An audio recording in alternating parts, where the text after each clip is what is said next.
Welcome back to Citadel Station. We hope your somnolent healing stage went well. Today is the 6th day of November, year 2072. You are currently in the healing suites located on the first level. Make yourself comfortable, hacker. Stay a while.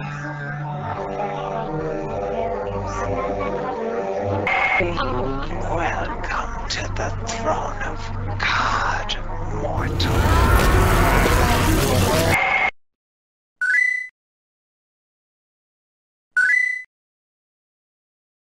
When I think of the most influential games of 1994, there's always one game that springs to mind. That was released on DOS. Besides Doom 2. No! The one published by Origin! Oh, for the love of... I'm talking about System Shock. I think you know that's the cover for the sequel. In all seriousness, the influence of System Shock cannot be understated. Besides the obvious point of no System Shock means no Bioshock, System Shock would take what Looking Glass had learned from the Ultima Underworld duology and lay the groundwork for the immersive sim subgenre that would be perfected by Thief and Deus Ex. Then there's the little things it innovated. All those games that use audio logs to tell the majority of their story in order to keep the player feeling isolated? Yo. Hell, it could even be argued that System Shock beat Quake to the punch in encouraging mouse and keyboard controls in first-person shooters. The original version may have lacked Quake's support for mouse look, but it was, to my knowledge at least, one of the very first FPS games to require a mouse in order to play. Believe it or not, many of the earliest Doom fans played exclusively with the keyboard. Yeah, I don't get it either. Old school gamers really walked barefoot over rusty nails and broken glass so we could circle strafe in comfort. I mentioned the term immersive sim earlier, and there's a chance some watching may not know exactly what that refers to.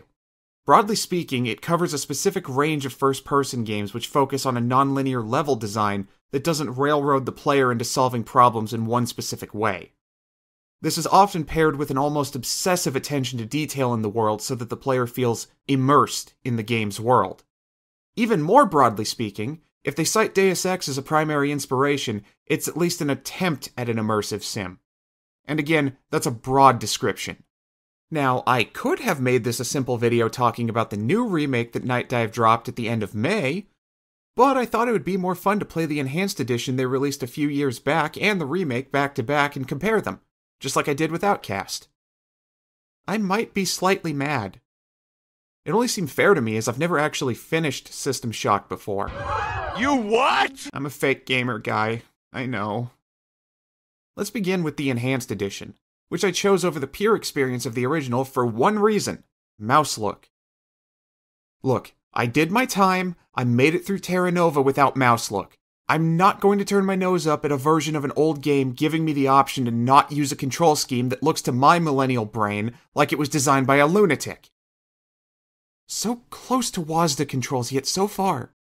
As this was made back before many of the creature comforts of FPS gaming today were firmly established, System Shock features a lot of things that have since become standard in the genre, but in strange ways.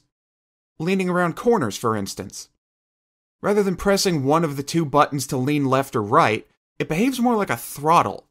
The longer you press it down, the further you lean, and you stay leaning that way until you either press the opposite button or the third button to recenter yourself. While I have no doubt players more familiar with System Shock have no trouble using this correctly, I had much more success doing the classic Doom strafe dance to move in and out of cover. You can also go prone, and don't quote me on it, but I think this may be the earliest FPS to feature that. In keeping with the spirit of the leanings weirdness, you can also still sprint while you're prone. I don't really have anything to add about that, I just find it hilarious to imagine the hackers zooming around like a jet-propelled snake. The biggest aspect of System Shock that will take time to get used to is having to switch between using the mouse to aim and look around and using it to interact with the HUD. You'll have to manually toggle between these two states across the whole game. It's a consequence of the way the original version was designed. Every part of the HUD is interactable and is your primary way to use items, reload your weapons, enable or disable your various cyberware, and so on and so forth. This feels more like an RPG and less like an FPS, which means it's likely a holdover from the design of Ultima Underworld. This approach to first-person game design was extremely popular at the time, as having a large HUD covering most of the screen gave designers a mostly non-intrusive way to make the expansive, system-hogging games play nicer with older hardware by shrinking the active play area. Keeping the HUD interactive also allowed them to cleverly present it as a feature rather than a workaround. You'll find it all over the place in early to mid-90s PC games. I wouldn't go so far as to call this interface intuitive, but it's workable once you get used to it. It helps that the game is designed to be played cautiously. So, getting caught in a situation where you have to quickly shuffle through the inventory typically means you did something wrong. Unless you play on the highest mission setting, that is. Then you have to contend with a time limit. Thing is, I don't like time limits in my game normally, and I don't hate myself enough to intentionally enable one. It is cool that System Shock lets you customize the difficulty the way it does, though. I wish more games even today did this. It's a fantastic option that makes it more accessible to people who might otherwise not play the game at all. Crap, I'm showing my fake gamerness again by wanting more people to be able to find enjoyment in stuff I like instead of gatekeeping. Oh hey, look! I left all the difficulty settings on default instead of lowering anything. That's gotta count for something, right? Ooh, a cookie. For a game with so many things going on, it was easy for me to see how the feel of the shooting could fall by the wayside. To my shock, my system shock if you will, you're given a wide arsenal of weapons to choose from, more than you can carry at one time, and even if they still lack the punchiness of, say, Doom's weapons, many of them were still fun to use. Even if it was occasionally hard to tell if I was damaging certain enemies like these damned hoppers. That's less of a problem than it could be as you eventually find an upgrade to your targeting system that shows you when you hit. And thankfully, most of the tankier enemies don't start showing up in force until afterwards. This seems as good a time as any to spotlight some of the weapons you'll come across. You've got your FPS standards, pistol, shotgun, machine gun, and... Wait, do I seriously only get a shotgun with rubber slugs? Okay, that's a cool way to hint at how they dealt with Descent on Citadel Station and all, but it's kinda useless against things that can tank a magnum round. Well, at least I found this assault rifle at... Semi-auto? That's two weird decisions, game. You'd better make it up to me with... Mother of God. Is that a lightsaber crossed with a rapier?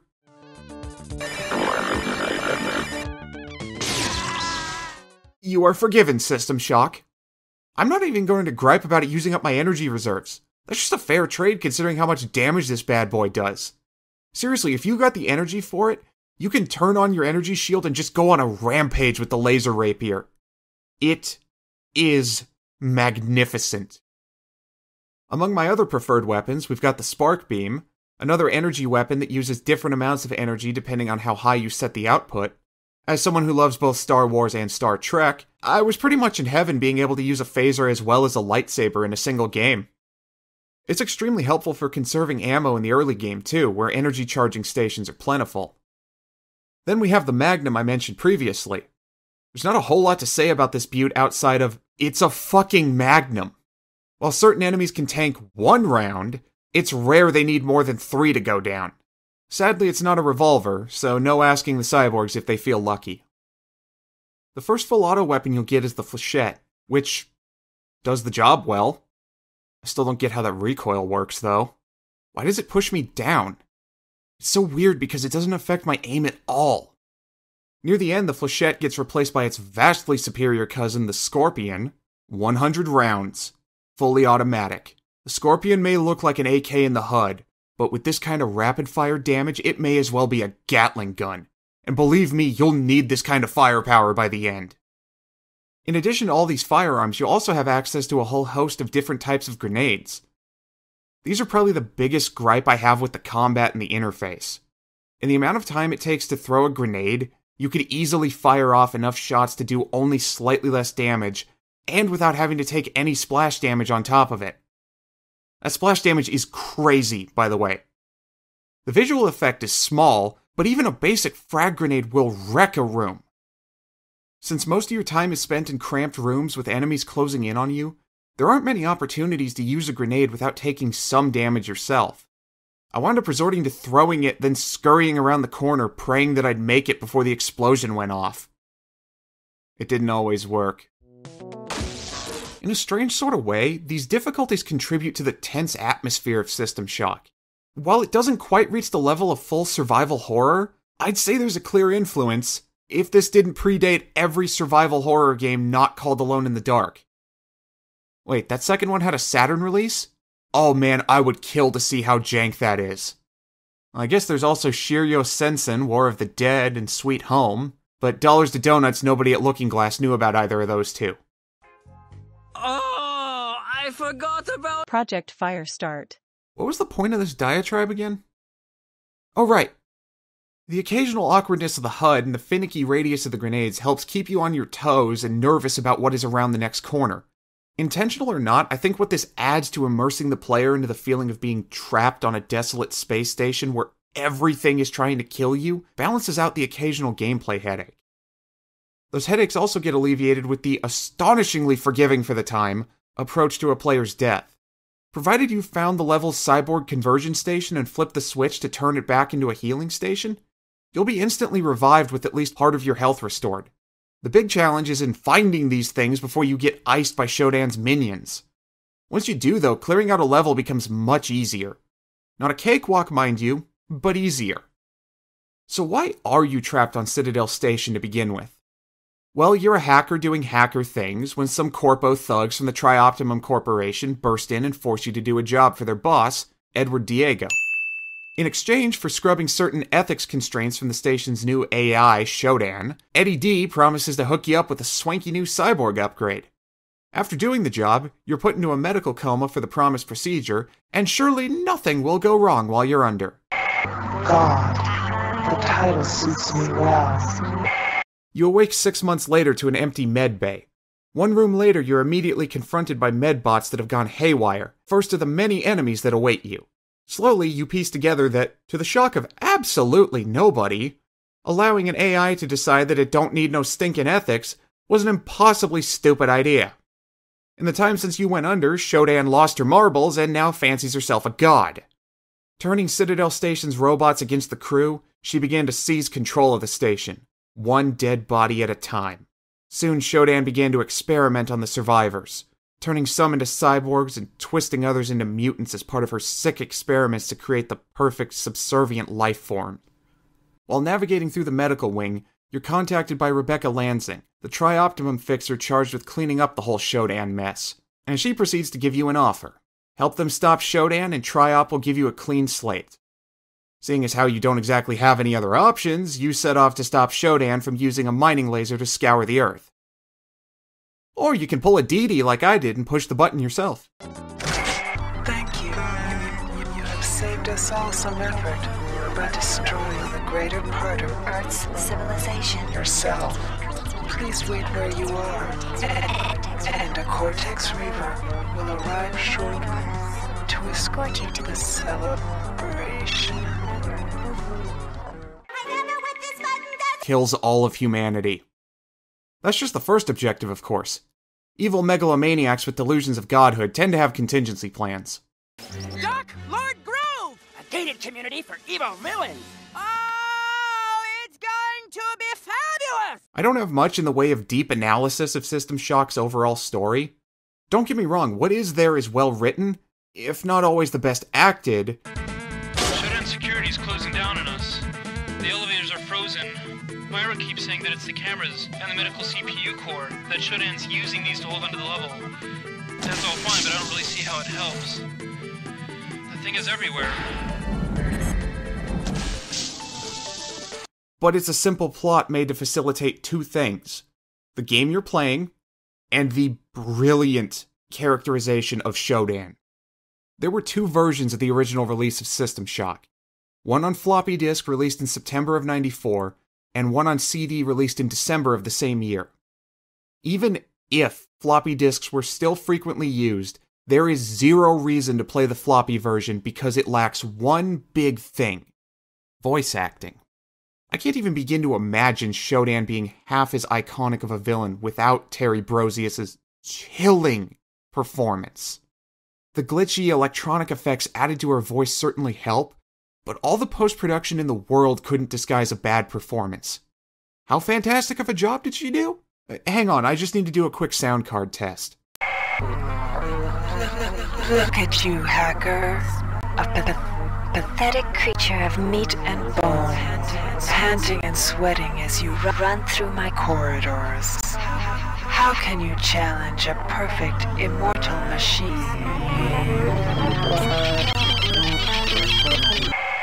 Imagine being a kid in the 90s expecting some basic sound effects, maybe a generic voice line or two, and instead you get blindsided by Shodan mocking you.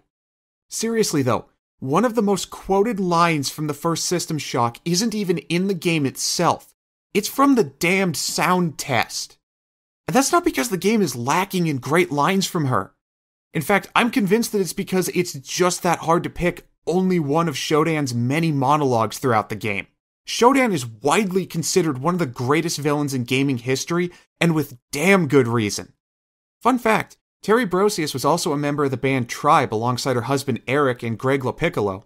Greg also provided the music and sound effects for System Shock alongside Tim... Reese? I have no idea how to pronounce that, I'm sorry. While Eric was responsible for the music in Terra Nova.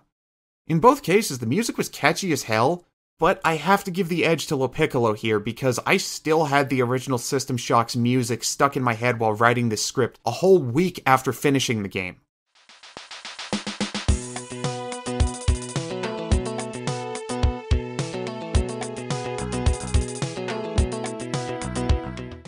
There's exactly one thing in this whole game I can't stand. Hacking. You know, it's kind of ironic that a game centered around a hacker has bad hacking mechanics. At several points, you'll need to find one of these cyberspace access nodes to jack into cyberspace. Somehow this translates to throwing the player into a 6 Degrees of Freedom shooter akin to Descent. The problem is that this is no Descent. The wireframe graphics make it all too easy to lose track of where you are or where you need to go.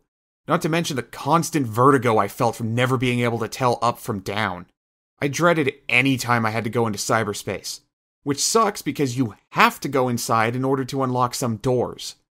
Needing to use a drill to break the ice protecting the programs was a cute pun though, I'll give them that. Mercifully, you'll only need to access cyberspace once, maybe twice a floor, so I didn't have my experience ruined by these parts. That about does it for my thoughts on the Enhanced Edition, I think. No other complaints to speak of, just a really great game made to run well on modern PCs that had one single aspect I didn't care for. I didn't run into any technical issues while playing either. That's a pretty damn good feat for a PC game that, at its core, is as old as me. I used to be with it, but then they changed what it was. Now what I'm with isn't it, and what's it seems weird and scary to me. It'll happen to you.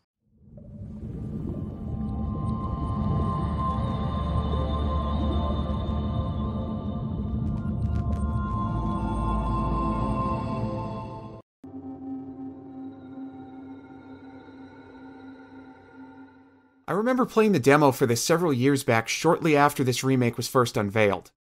I was impressed by what it had to offer, but then came delay after delay. The Unity engine was swapped for the Unreal Engine, and the original 2017 release window was eventually replaced by 2020. Then 2021. Then 2022. You can imagine that my expectations weren't all that high going into the game's final release date of May 30th this year. A perennially delayed game initially funded through Kickstarter which promises to breathe new life into a classic game. Yeah, I've got a big box copy of Shroud of the Avatar that reminds me every single day just how much of a mess that final product can be. I didn't even plan on buying it at all until maybe after it was heavily discounted. Even then, that was a hard maybe. But, as my funding of Shroud of the Avatar demonstrates, look at it! Look at it! My instincts about which games are going to bomb are often wrong. Soon after release, I saw none of the disappointment from fans I was expecting. In fact, reviews were looking quite promising and, hot damn, very positive on Steam? Steam users are never satisfied with remakes. Guess I'm buying this after all. Right away, System Shock hits you with a visual style that is certainly a bold aesthetic choice. Blocky, low-res textures on high poly count models, complete with amusing ragdoll physics, and a dark, yet still vibrant color palette that calls to mind the 80s and 90s sci-fi which influenced it. I doubt this will be to everyone's taste. It certainly wasn't to mine at first. I took one look at this sync drain and I just kind of assumed that I must have accidentally left the graphics on their lowest setting. The more I played of it though, the more the look grew on me. Eventually, I began to see it as complementary to the general classic game, new era vibe of this remake. Every inch of System Shock feels like a labor of love that wants to recapture everything that made the developers adore the original, without being so faithful that it doesn't bother to improve anything. The same can be said of the gameplay. The combat has been improved to bring it in line with what you would expect from an FPS released in 2023, while still retaining the tension of rounding a corner and oh holy shit! That. It's still very good at that. To compensate for the better controls, combat is much more difficult and unforgiving. This helps maintain that need to pick and choose your battles like I talked about with the remaster. You'll want to keep it low and slow before engaging. Hey, the leaning doesn't suck anymore. Good thing too, because these cyborgs are kicking my ass. Ooh, is that a real shotgun? Oh, this is a red letter day. What do you say we turn it into a dead letter day? Oh yeah, this is some good weapon feel. Even better, the assault rifle is an actual assault rifle this time. Really, the only weapon that feels worse is the Spark, and that's just me being petty since it's no longer a Starfleet phaser. I'm also quite fond of the changes to the UI, which reminds me a lot of Deus Ex. Weird bit of the successor recursively influencing its predecessor, eh? You get the classic row of keyboard hotkeys to assign weapons, grenades, and items to, as well as getting to play some good old-fashioned inventory Tetris. This is so much more intuitive than the previous way you had to go about it. Just like in the original, though, the game doesn't pause for you to fiddle with your inventory, so you better be prepared. And while I'm not exactly super familiar with it like I am with Deus Ex, I can tell there's plenty of influence from System Shock 2 in here as well. Besides this wrench here, Nightdive added in the vending machines and right-clicking to pick up items and interact with them. Cyberspace is where the biggest number of changes are at. The entire look has been revamped for a much more appealing interpretation of cyberspace without losing the 90s-ness of it all. My previous comparison of cyberspace to Descent is even more apt here in the remake, with extremely similar controls and an increased focus on blowing shit up. Now cyberspace segments are mostly about blasting away waves of various defense programs on your way to the goal. I still got disoriented a few times, but it was nowhere near as bad for me as it was in the Enhanced Edition. It helps that this version comes with a way to actually tell up from down. Yet again, another improvement to the original. Surely something here has to be weaker than the original version though, right? Maybe even just a lateral move. Let's try the voice acting.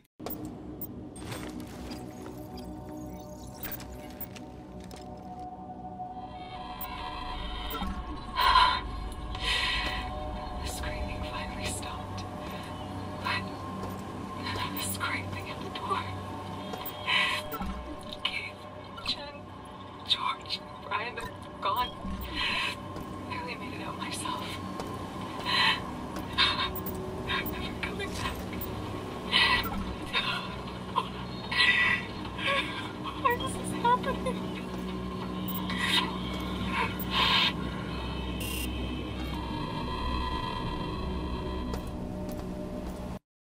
That was fucking harrowing. Do I even need to check one of Shodan's lines? Lines of power, lines of power careen into the skies of Earth.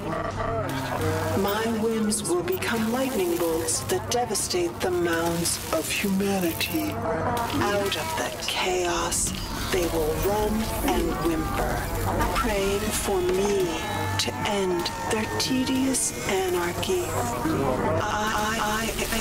I am drunk with this vision. Yep, fantastic like I expected. The overall plot has changed very little from the original, save for an expanded beginning that lets you explore the hacker's apartment, and offers a little bit more personality to Edward Diego before everything goes to hell.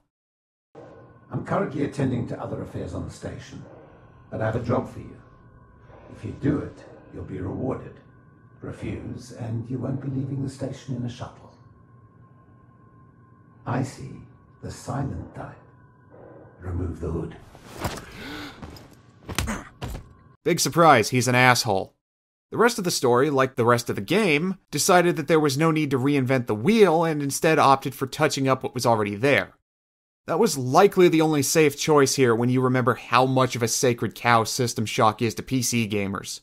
any major deviation would have been seen as heresy regardless of whether or not the change worked. I think this is a happy medium, though. Remaking without doing it one for one, expanding without retconning. However, they did add in real boss fights. The Cyborg Reavers are no joke this time around. You'll be seeing this, apparently unskippable, cutscene plenty of times. The same can be said of cyborgified Diego here, who I didn't even realize was the character in question while playing the original until after I beat him the last time. Here, he has much more of an intro to make sure you know who you're dealing with. Oh shit, he's fast. Well, damn! How am I supposed to critique this version if it's giving me nothing bad enough to critique? The music isn't as memorable in the remake.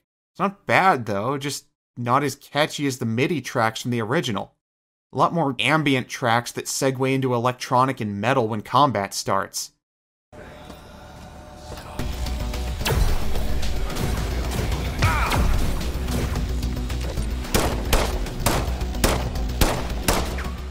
It does the job setting the mood, but I'm not exactly going to be listening to it when I'm not playing the game. The cyberspace theme is a bop, at least. Kinda reminds me of Daft Punk's score for Tron Legacy.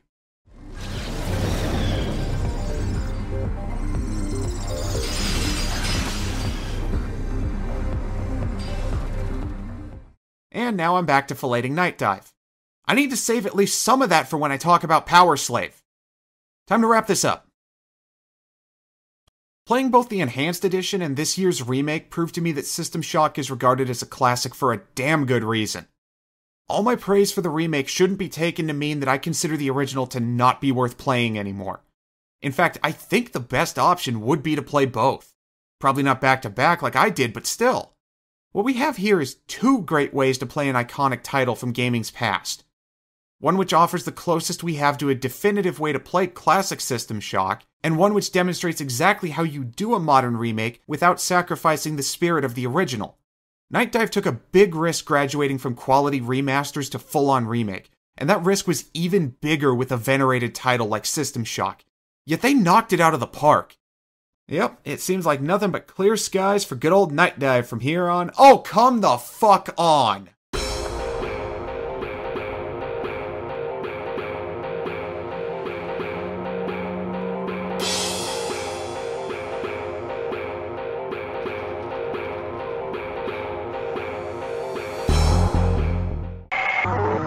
In my talons, I shape clay. I'm a bun, I'm a tasty, tasty bun to be baked and eaten. Oh, how fun!